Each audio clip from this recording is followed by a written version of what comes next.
Welcome back sa aking YouTube channel. Para sa first time lang po nanonood, please click mo yan, Jeremy's TV, Manila. Anyway guys, wala nang ba ito, libre lang, tulong mo na lang din sa kapwa mo. Alright, thank you very much po. So topic natin ngayon for today's video, Yorme, nilampaso sa latest survey ng Okta Research ang kanyang mga kalaban. Di ba? Sa pagka-mayor sa Maynila. Yan guys, yan ang mainit na balita na lumabas lang kamakailan guys. Dahil itong Okta Research, alam nyo naman, ito ay may ano rin, may integrity din. Kung maalala nyo guys, noong 2022, isa sila sa mga nagsasurvey. Diba? Nauna dati nun si BBM, Leni Robredo, Yorme. Di ba? Tapos sumunod na yung iba. So, alos ganun ang lumabas din sa survey pagkatapos ng election. So, dito sa Maynila, nag-survey din sila mula July 16 to 10. So, 4 na araw at 1,200 na katao. So, lumalabas guys, nakita nyo naman, di ba? Itong si Yorme, naka 74%. Talagang sobrang layo guys, sobrang layo. 74. So, yung natitira, hati-hati na lang sila. Itong si Amy Marcos, 13%. Kasi napapabalita, kahit noon nababalitaan ko rin dito sa Maynila, na tatakbo daw itong si Amy Marcos. Pero sa ngayon guys, wala pa tayo naman nakikitang indikasyon. Mukhang talagang senador ang takbo ni Amy. Pero bagamat naisama naman siya sa survey, kaya ang lumabas yan, 13%. At ito, ang pinakamatindi, di ba? Itong si Hani Lacuna, nakakuha lang ng 6%. Sobrang layo pa. Di ba? So, ibig sabihin nito, kung wala si Amy Marcos, baka kay Isko pa itong natitirang, na itong nakuha niya 73. Di ba? So, malayo. Malayo ang kanilang agwat. Ito si Hani Lacuna versus kay Yorme. Sumunod itong si Yul Serbo, so Vice Mayor.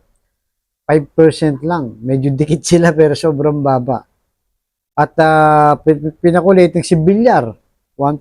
Di natin alam guys, wala naman tayo talagang nababalitaan yan. Natatakbo dito. Pero ito kasi si Villar, taga-Tondo kasi ito sa Maynila.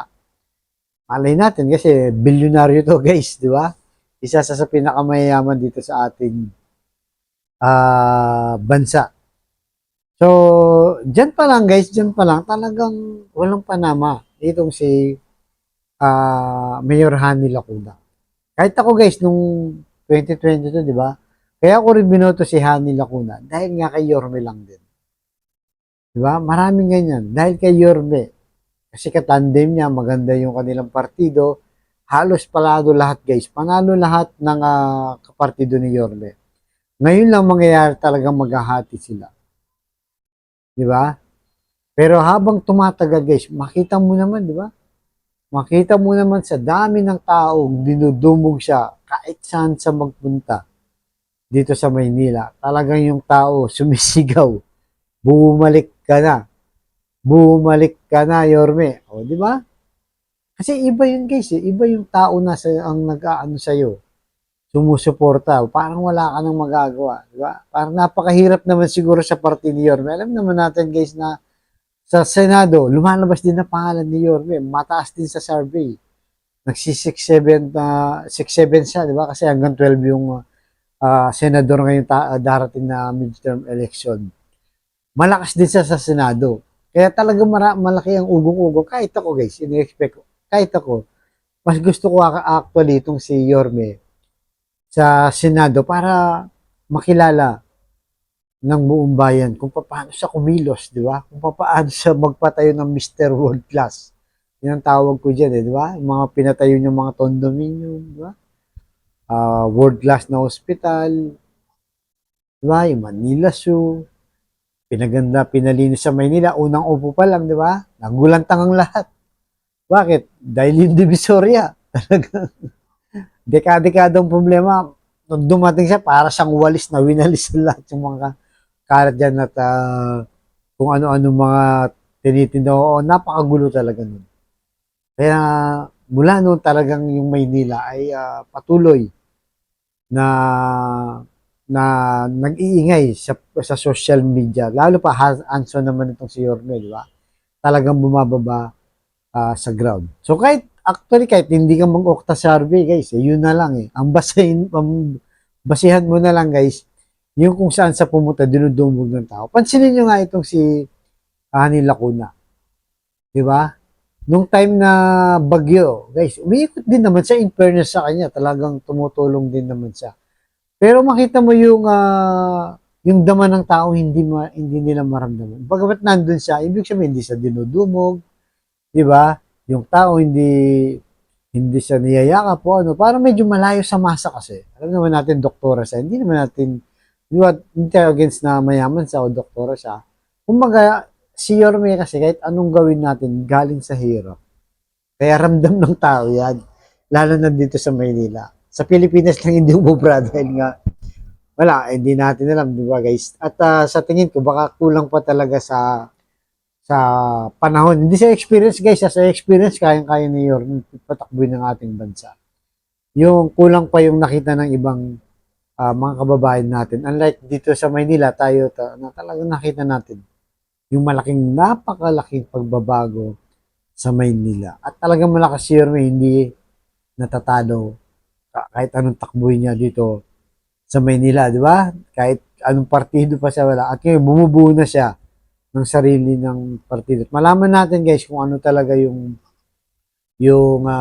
partidong gagawin niya. Dahil malapit na, August na. Ngayong Webes guys, August, September. Alas dalawang buwan na lang. Dalawa kasi October 1 to 8 ang filing ng Certificate of Candidacy.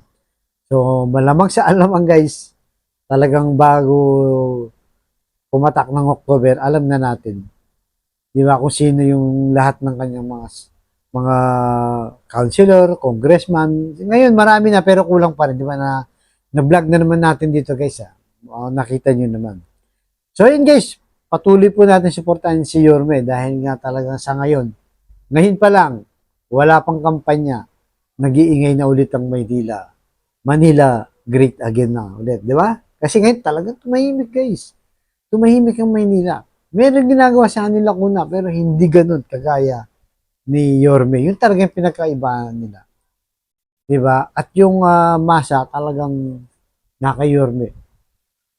Kaya tuloy-tuloy lang to guys, tataas pa to. Ako tingin ko tataas pa to lalo na pag nag-file ng Certificate of Candidacy, di ba? At itong si Amy Marcos hindi na magme-mayor. Baka mapunta pa sa kanya yung boto na yan. Lalo pang malayo ang agwat at lalampasuin talaga. Kahit sino pa tumakbo dito, may mga naririnig tayong mga ibang pangalan, guys.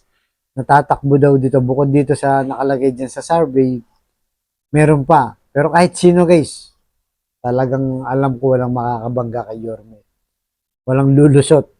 Di ba? Kasi talagang tayo, suporta. Dahil naniniwala tayo sa kanyang kakayahan. Tsaka medyo bata pa. Malawak ang pag-iisip ni Yorme. Out of the box. Yung mga hindi naiisip ng mga mayor, mga ibang politiko, naiisip ni Isko. Yun ang isa sa nakita ko sa kanya. Di ba? Yan guys. Yan ang nakita ko na wala sa ibang politiko. Alright guys, hanggang dito lang po. Abangan nyo sa sunod ng vlog. Thank you very much.